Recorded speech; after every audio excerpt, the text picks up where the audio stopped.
Welcome to another 5+5 repertoire testing game. We have black against, it looks like, a 2249, which I think is by far our highest rated opponent in this series. And it's been a while since we've played a Queen's Gambit accepted, so this might be a challenge today. But Nf3, we'd otherwise play e5, but we had to play knight f6 and e3. Since that attacks this pawn, I believe we are going to turn this towards a regular Queen's Gambit declined. I don't think we're playing b5 right away. I think it's if they play knight c3, we do more with a6, b5. But I believe it's just e6, and then when they take, then we have these things with a6 and c5, and a very different kind of game than most of the Queen's Gambit accepted. But it should work out alright for me, seeing as I am normally a Queen's Gambit declined player. So the question will be, how does this twist? Because compared to the Queen's Gambit decline versions, we normally wouldn't take until white has already moved their bishop. So they got to bring it to c4 in one move instead of two. Which I think is supposed to mean we have to be more precise or faster acting as black to make sure that we don't fall behind. I'm pretty sure it starts with c5 though. I think that's most of the theories, combining these two moves. And then, are we taking on d4 directly, I believe? Because we're okay with the queen trade. If they play knight takes, then we can do the thing with bishop d7, knight c6, so that we don't get stuck developing pieces. And if they play pawn takes, I want to say we start with knight c6. And I don't think it's b5, because I do remember there are lines where it's c5 directly into taking. I'm just not 100% sure yet how we're going to play against the isolated pawn. Because similar to the last game, we have to be very cautious about white forcing through d5.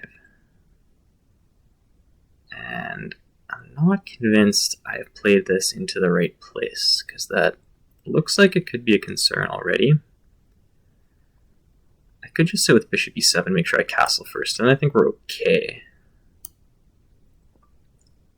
There should be ways, I think, to stay in the repertoire, but I'm not 100% sure.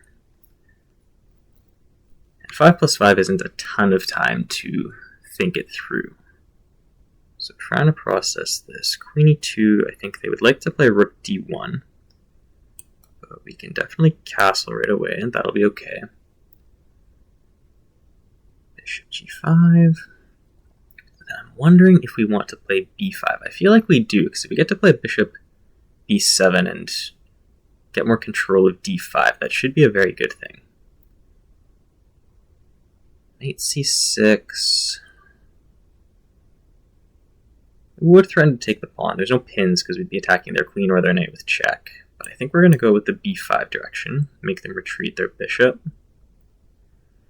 Could throw in h6, but that does direct me away from playing a developing move, so I don't quite feel like we have all the time for that. But I think at this point I don't feel bad about the position. Like, they can put rooks on d1, c1.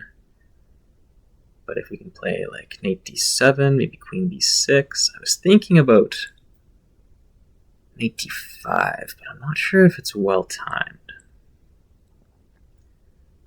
I think the point would be if they took it with their knight, we would take on g5. If they take on e7, we can play knight takes. But I don't want to spend two moves on the knight. Again, need to be very aware of them pushing, which isn't immediately an issue, but it could get there. I don't think I want to play b4. But it's tough, because I want to keep this knight on f6 on the board, but they can always trade it at any time. So we have to stay ready for this d5.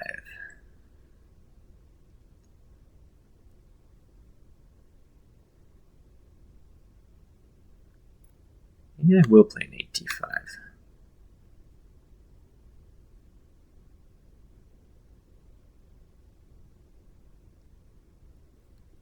So otherwise, yeah, our candidates are h6, knight b to d7, but if they get a knight takes, yeah, there's going to be weird tactical things, so I'm not in love with this move. But I think we're going to go through with it. And we would be close to having full control of d5 if we get to go through with this. Now that I look at it again, I wonder if we could play bishop takes, knight takes c3. But I think if they just play pawn takes, queen takes, then d5 comes in quickly, so I don't think we can afford to do that. And I have been thinking there's nothing with bishop takes e6. If they had a rook on e1, then yes, but the knight is fine on e7. And I thought now we could be in time to put it back on d5. Our king side's a little bare, but we have, at least for the moment, kept control over d5. Or I could try to get the other knight around faster. If they push, go through some captures, but it feels more like we're pinning ourselves. So I'd rather go through with this. The only tricky part is I can't play knight d7 right away, because that would interrupt the queen's protection of this knight.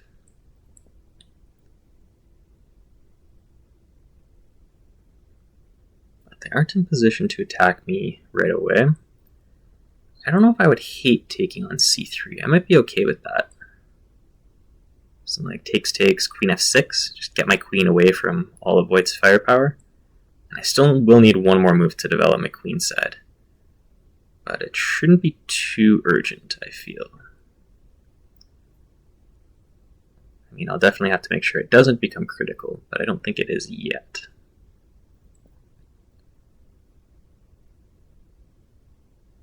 A summary to this point would be that I don't think I love the way I played the opening, but well, I don't know how to follow that up. Okay, this I'm very happy to see. This should make my life a lot easier. If you recall, I said in the previous video that when you're playing against an isolated pawn, it's usually helpful to trade off minor pieces, because then you can just pile up with the major pieces once they've all disappeared. Because the point of an isolated pawn is it's a static weakness. It needs to be able to push for the side with the pawn to have real play. And if it can't do that, then it just gets stuck as a weakness. There's no knight g5, because I do have a queen on d8, so I think we can just develop.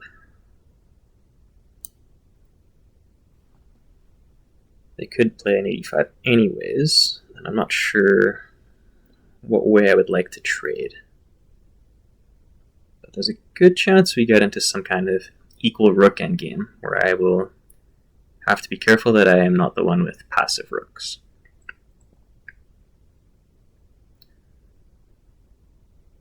Now my train of thought kind of continued, so I hope I was able to finish my thought on the isolated pawn. Because we have, similar to the last game, a game where, now especially, I don't think white's going to be pushing that pawn with effect, because they can't really get another piece on this bishop. Ooh, that feels loose. I think I like knight b4, queen moves. We trade bishops, and then the knight comes back to b5? No, because then this pawn, I think, on b5 would be too loose. I'm still inclined towards knight b4, though, because they have loosened their connection. I don't think I would take on f3 if it breaks up their pawns. Maybe I would, because then I can play queen g5 check, knight d5. A little hard to say. I could also just play rook b8 and argue that the b file is in my favor. We'll see. I think knight b4 is probably good too, but I like that we can keep adding more pressure this way, while also defending b5. Like, I think we would say, it's not exactly a threat to take on a4. Bishop takes, rook takes, they could take on a6.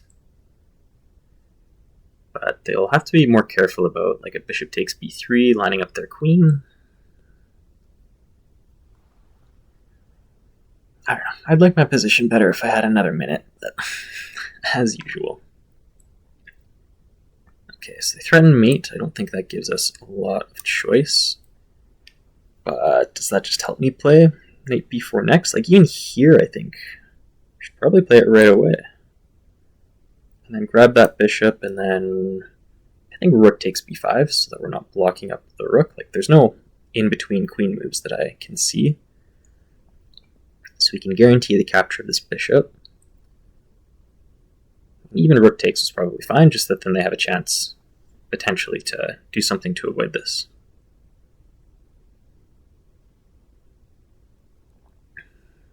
Okay, and I can't quite play rook c8 because my knight is hanging, but that's fine. And then I said I liked rook takes better. It does come with a threat of bishop to b3.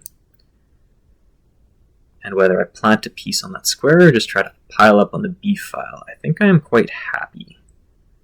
And I wonder now, do we take on f3? Okay, I don't think that does anything tactically to stop bishop b3. I think that is going to win an exchange. They can attack my queen, but it just moves. And I don't have anything else very loose. So let's do this. Yeah, and then we can grab that. And then, okay, how do we convert? I could grab on b2. Or I could centralize the queen first, because I don't believe they're going to trade queens. And I think that's more practical than taking the pawn? Maybe not. They don't actually have any threats, so maybe I should just grab that pawn. Hard to say. I'm sure they're both good, but... yeah, this is fine, because there's not actually a threat on f7. Without that, do I just want to start pushing? Maybe? I'm getting really low on time. But again, they don't have a threat. I'd like to play queen f6, but I can't do that. If they do this, maybe now? I mean, I don't even have to do that. Actually, how about rook d5? And then I can come over to f5 or just defend on the 5th rank. That seems helpful, actually. So king on g7, it would be nice to fit that in, but it's hard to protect all of these dark squares. And I'm just arguing that I don't think a knight check actually does anything for them. So sure, let's... I know that was a mistake. There was knight h6 check. I'm supposed to play king g7 first, so that's an unfortunate miss. And then there's even queen e5. It doesn't win the pawn. But it's annoying because then they can start pushing their d-pawn. No, that was a really stupid mistake. And I don't think I want to weaken the 7th rank by playing f6. And I didn't want to play queen f6 because then I would have lost the a-pawn outright. So they can play queen takes, but then they have to give up the d-pawn. Yeah. No tactical tricks. We will just grab this, and it's very likely going to be a draw. There's just not a lot of material left. I have one extra pawn that I can probably try to jam into their king side. So there's still something to play with. They want to trade rooks. Do I want to allow that? I think I either keep the rook on or I play rook e4 and try to correct my pawns. I think we'll keep the rook on. Try to go after f2 with something like rook f2, like I would have played rook e2 if I had a chance.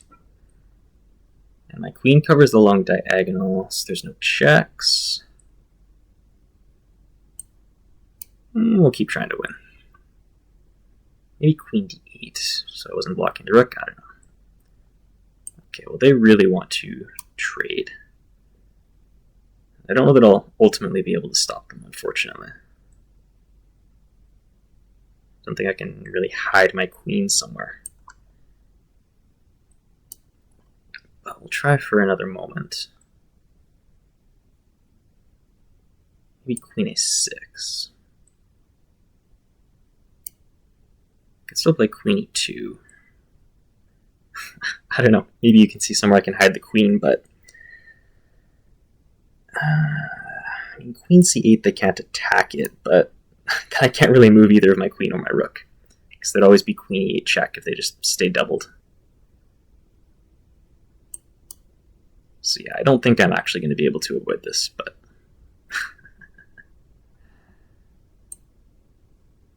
like, there's no tricks I can set up, are there?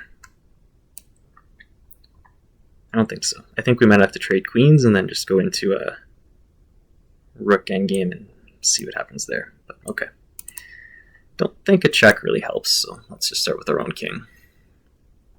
maybe they play king f1, we get to force a trade to rooks, and then I wonder if that would be winning.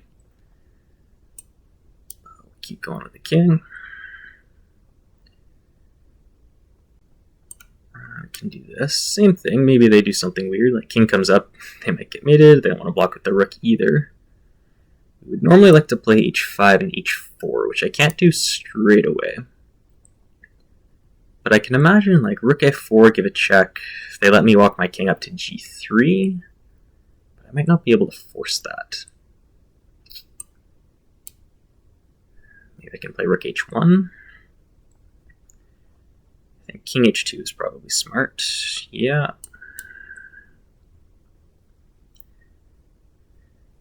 I don't know if there's anything realistic to win. I kind of doubt it. That's probably smart to try to just give side checks. And I don't think there's going to be a lot for me to poke at.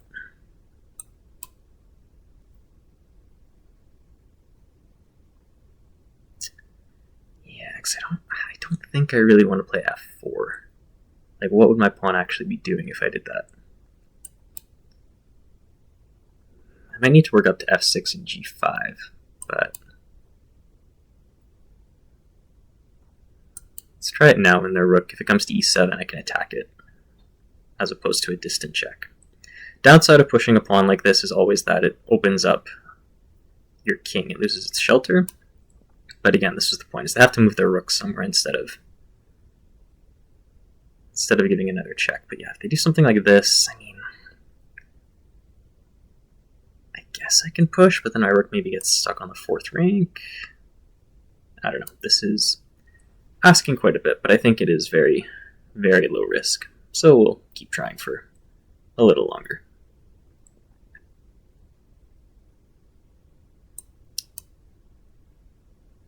The other problem, of course, is my king should be completely cut off, but I did notice I could play at least rook f4, and I think the rook should go right back, right to a7. Because if my king can't come off the edge of the board, I don't think I can ever win. But if they aren't going to do that, then maybe they can still probably play g3. Maybe I should have played g4, actually. That was probably stronger. Yeah, because as we trade more pawns, this gets really, really close to a dead draw. And I can't push, unfortunately. I can't move the rook. Yeah, I think g4 might have been more interesting. But okay, we have to do this, and then I don't know. I think we'll just end up with a pretty basic draw. King has to hide somewhere, so that's probably going to be h5. But then even if they just stay attacking the f pawn, then I still can't move my rook. Yeah, something like that. Yeah, and I can't even move my king either. So that looks like a good move, I guess, to force a draw, because I can't push, because that would blunder the rook. Okay, well, we might as well offer a draw then, because if it's 1 versus 1, then there's no shot.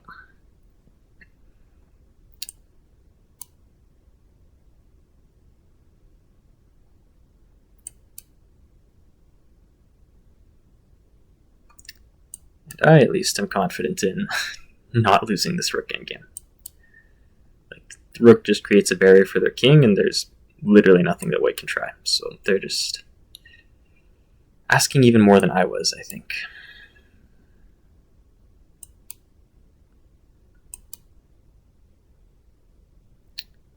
Okay, well, let me skip straight into this, because that was very unfortunate that I won my exchange and then I just blundered it back with rook f5. So opening wise, I'm not 100% sure, but I think probably we are supposed to play b5 rather than take. So I'm not entirely sure what I'm thinking of. It might be if they have knight c3 on the board instead of castles. I think that's probably it.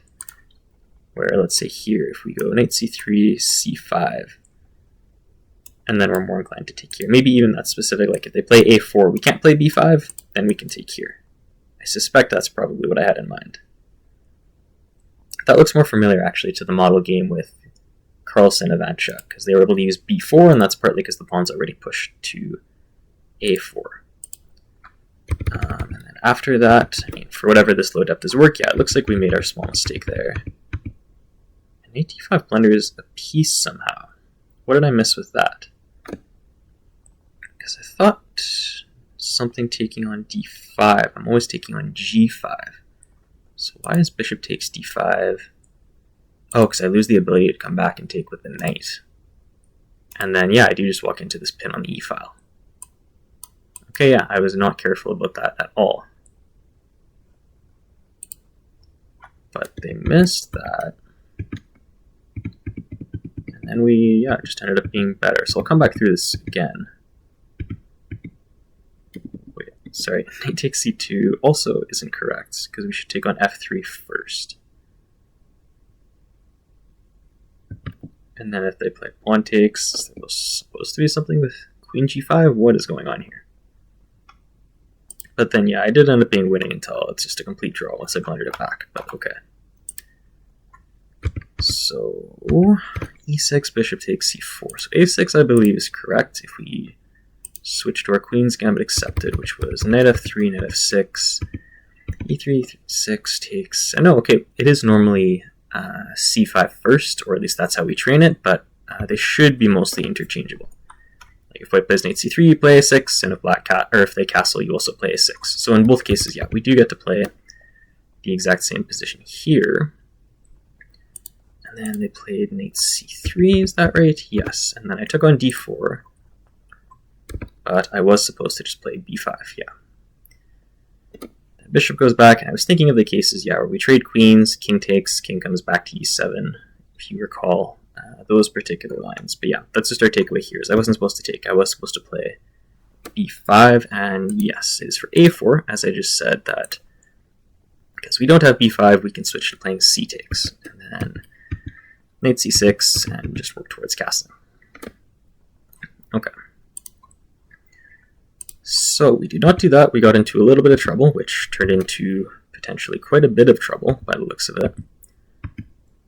So we were just slightly worse. And then we blundered because we just didn't keep track of the way all of these pieces were sitting. Even bishop takes, okay, it still doesn't seem like it was a very good judgment. So we are just supposed to develop the knight instead, but I mean, I guess I'm going to pin that on not liking my position much, because I wasn't happy with not blocking any potential d5. Like, I don't know if it was particularly a threat, but just not directly addressing it would not have felt comfortable. So yeah, again, the reason this blunders is specifically bishop takes, because knight takes doesn't make any kind of threat, which is where I wanted to play bishop takes g5. And if we trade on g5, that's fine. Wherever the knight moves, that's fine. But specifically bishop takes attacks the bishop on b7, so I can't ignore it, take on g5 anymore. And if we go into this, then bishop takes c7 would set up that pin on the e file. Or if you play queen takes, then we're stuck because the rook on e8 is also hanging. So they missed their tactical shot, they just took, and then rook e1 just let me get my grip back positionally. So knight g5 immediately. Okay, I know I said in the game that wasn't possible because my queen was attacking that square. And yeah, I'm seeing the pop-ups are that they might like to play knight takes f7. And as funny as it might look, this pawn being such a strong stone, it is possible for white to take aim when they do have several different pieces pointing right at it. So they'd be able to undermine all of that and get at the black king. But when they don't do that, then I was starting to feel happier because I got my blockade back and they were never getting active play again. I think I had said knight e5, and I was going to have some trouble developing because it's hard to move without interrupting my connection to the knight. I do think I would have ended up taking here, and then I hadn't quite decided what I was going to do after that. I guess in this exact line, probably bishop d5, I think, follows our point of using that blockading square and trying to trade minor pieces. But when they took, I mean, that accelerates it for me, so that's very helpful. And then we are pretty free to develop a4. Yeah, knight b4, rook b8 look like they're 1 and 2. Those are my two moves. I thought this loosened their connection, but I wasn't fully sure how to take advantage of it. let's say, I guess queen a3, e3. Yeah, like we don't have anything that forcing. It's still just going to be a slight advantage that we play with for the next while. Rook b8 was still good. I had to play g6, and then, yeah, I mean, it's just slowly getting worse, because it was less about me having to think about the concrete variations, and I get to lean into my strengths, and I think the easier way to play with these videos is just on general intuitive grounds. So takes, yeah, we can take on b5, but knight b4 is better. And then, as I said, we're supposed to take on f3 for some reason. So they can't play queen takes because that would lose this bishop. But what makes this so much better? I guess we're just really opening their king, and then it looks like maybe there's a rook c8 afterwards. Or like this knight can try to pivot over to f4. Yeah, so with king f1, the rook can't help by coming to g1, so I think that's why it's leaning towards this, and then you're even threatening mate right away. Compared to if they had played king to h1, that wouldn't work as well, I don't think, because the rook can defend g2. But now it's telling me that you can go with this thing where I didn't play it in the game, because if they take the knight, we take the bishop, I didn't really see a benefit, but we might be arguing their king is so much more open. I guess, yeah, we can still follow with rook takes b5, and if our rook's double on the second rank, then I think we can definitely understand why that would be so strong for black. But again, I wasn't calculating that kind of detail. I was just playing on the positional concept that I have excellent control of the b file and of b3. Specifically, this is not formally a backwards pawn, but it almost starts feeling like it, because it is, well, stuck kind of backwards and hard for white to stay defending. And then knight e5, yeah, blundered my bishop to b3 move. So if they don't do that, then sure, let's say rook d3.